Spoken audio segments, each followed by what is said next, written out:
В ночь с 25 на 26 апреля 1986 года произошел один из самых разрушительных инцидентов в истории — катастрофа на Чернобыльской АЭС. За этой трагедией стоят ошибки людей и конструктивные особенности реактора РБМК, а не хитросплетение шпионов или тайные операции спецслужб.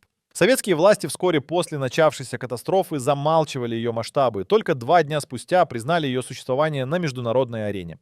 Это сокрытие привело к возникновению теорий заговора, но реальные причины были куда более знакомыми — конструктивные недочеты и человеческие ошибки. Более 200 тысяч человек были вынуждены покинуть свои дома, а более 600 тысяч ликвидаторов оказались на передовой борьбы с последствиями, получив высокие дозы радиации. Эти цифры стали мрачным напоминанием о хрупкости технологического прогресса и человеческой жизни. События тех дней обнажили не только проблемы атомной энергетики, но и недостатки советской системы. Однако роль катастрофы в мировой политике и общественном сознании куда глубже. Она стала катализатором как изменений внутри страны, так и формирования целой индустрии теорий заговора. Чернобыль стал тем самым неиссякаемым источником для рождения фантазий. Но настоящую загадку катастрофы стоит искать в серьезных последствиях для Советского Союза и уроках, которые были извлечены из этого кошмарного эпизода. Впереди нас ждет погружение в ту эпоху, когда Союз трещал по швам, и это лишь начало нашего расследования. Историческая справка.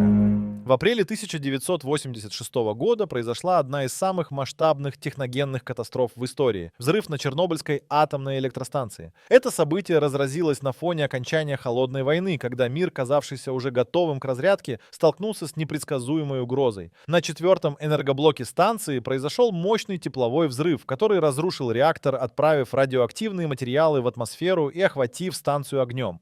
Правительство СССР старалось скрыть масштабы трагедии, но спустя всего несколько дней радиоактив облака достигли Швеции и остальной Европы, вынудив власти публично признать катастрофу. Реальные причины аварии лежат в сложной комбинации инженерных проблем с реактором РБМК-1000 и человеческих ошибок. Эксперимент с турбиной был произведен с грубыми нарушениями регламента, что и стало последней каплей. Госкомиссия, работавшая над расследованием, уже через месяц представила отчет, где подчеркивались критические конструктивные недостатки реактора, его особенности с графитовыми замедлителями и, конечно, грубые нарушения операторов. Эти факты стали горьким уроком, наглядно показав мировому сообществу хрупкость и непредсказуемость атомной энергетики. Облако радиации охватило значительную часть Европы, включая территории СССР, Швеции и Западной Европы. Замалчивание истинного масштаба катастрофы, присущее политике СССР, только усугубило последствия и усилило недоверие к атомной энергетике. Но за этими, казалось бы, отчетливыми выводами скрываются и таинственные теории, которые еще только начинают раскрывать свои секреты. Что же еще хранила в себе эпоха, предшествующая этому трагическому событию?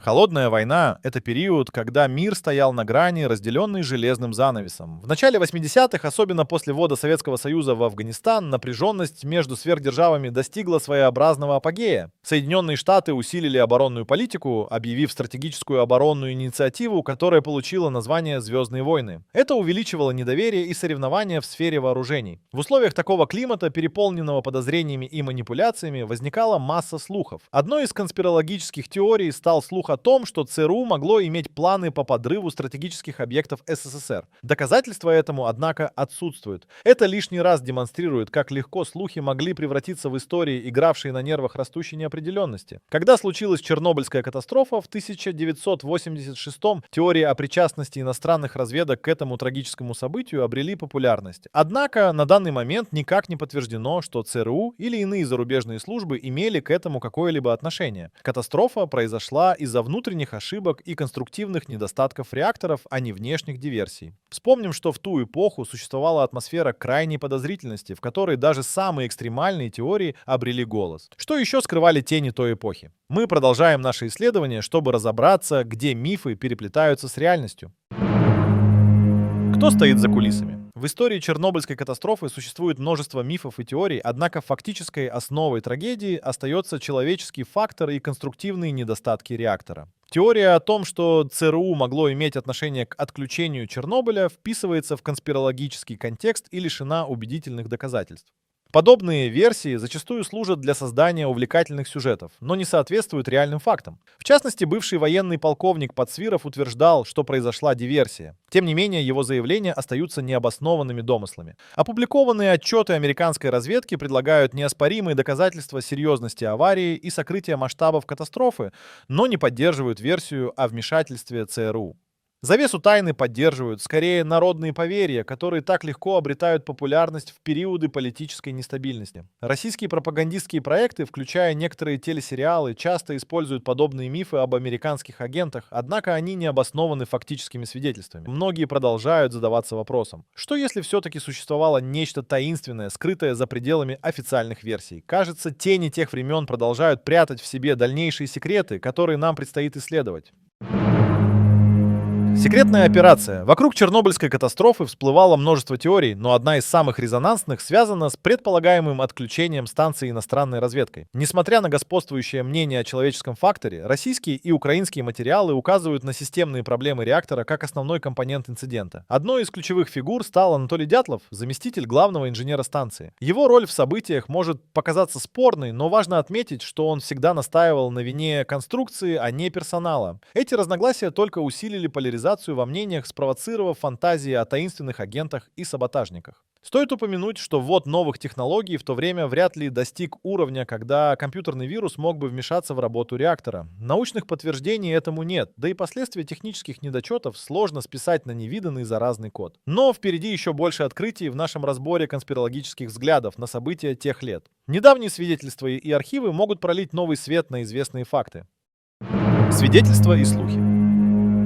Все известные документы указывают две ключевые причины происшествия – инженерные проблемы и человеческий фактор. Согласно материалам следствия, персонал станции допустил грубые ошибки, приведшие к трагедии.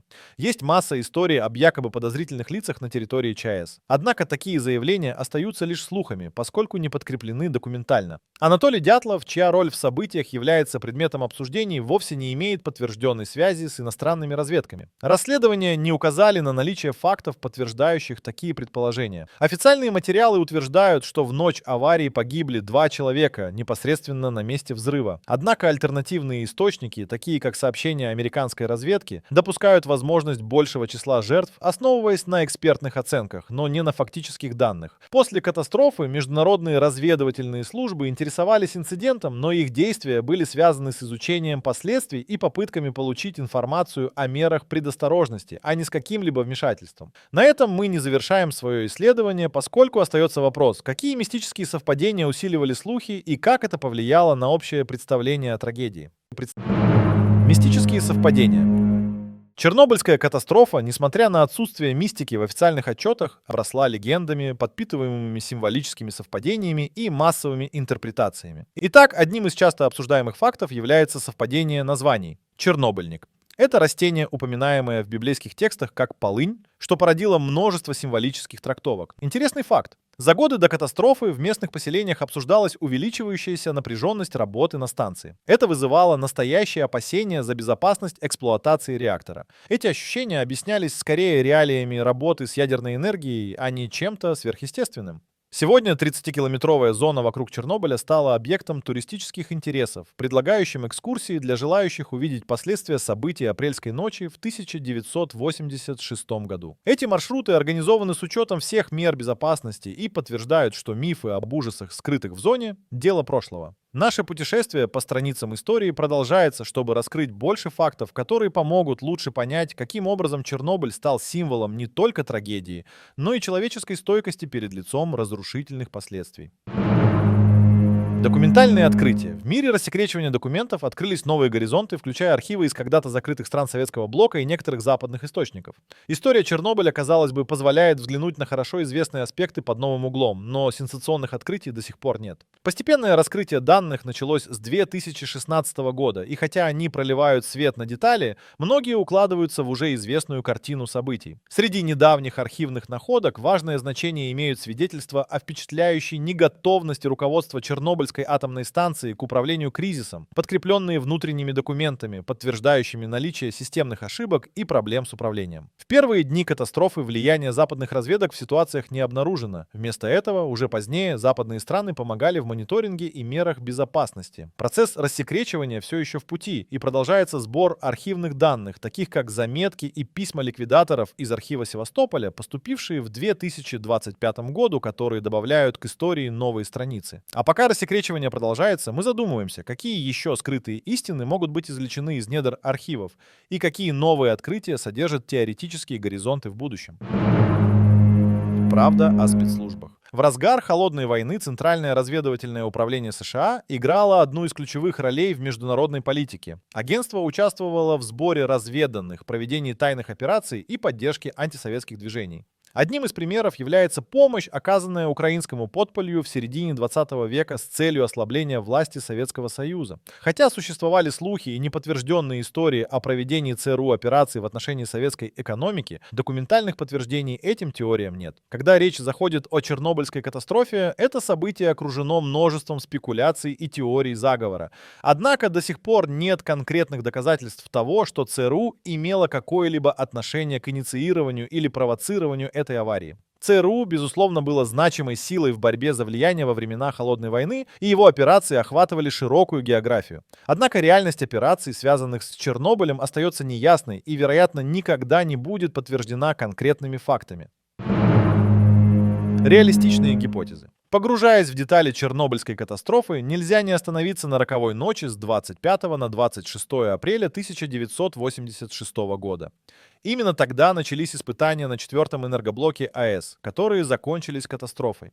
Испытания, к сожалению, проводились в условиях грубых нарушений безопасности. Управляющие стержни были выведены из активной зоны на более 96%, что недопустимо при безопасной эксплуатации реактора. Конструктивные особенности реактора РБМК-1000 сыграли роковую роль. Положительный паровой коэффициент реактивности и отсутствие надежного бетонного корпуса привели к неуправляемому росту мощности. Эти недостатки были давно известны, но их влияние недооценивалось. В результате цепь событий привела к мощному тепловому взрыву, разрушившему активную зону и вызвавшему выброс радиации. Не менее важен и организационный аспект. Перевод АЭС, введение Министерства энергетики СССР, недостаточного подготовленного к управлению такими объектами, сыграл свою роль в усугублении ситуации. Официальные расследования подтверждают, что ошибки на местах стали критическими, превратившиеся в настоящую катастрофу на фоне конструктивных изъянов. Теории о внешнем вмешательстве, вроде диверсии ЦРУ, остаются популярными, но документальных подтверждений им нет. Установлено, что источники аварии в совокупности внутренние технологические просчеты и человеческие ошибки. Однако эти технические и организационные моменты — лишь часть мозаики трагедии, чьи детали продолжают привлекать внимание и заставляют задаваться вопросами о том, какие еще нюансы остаются за гранью официальных отчетов и архивов.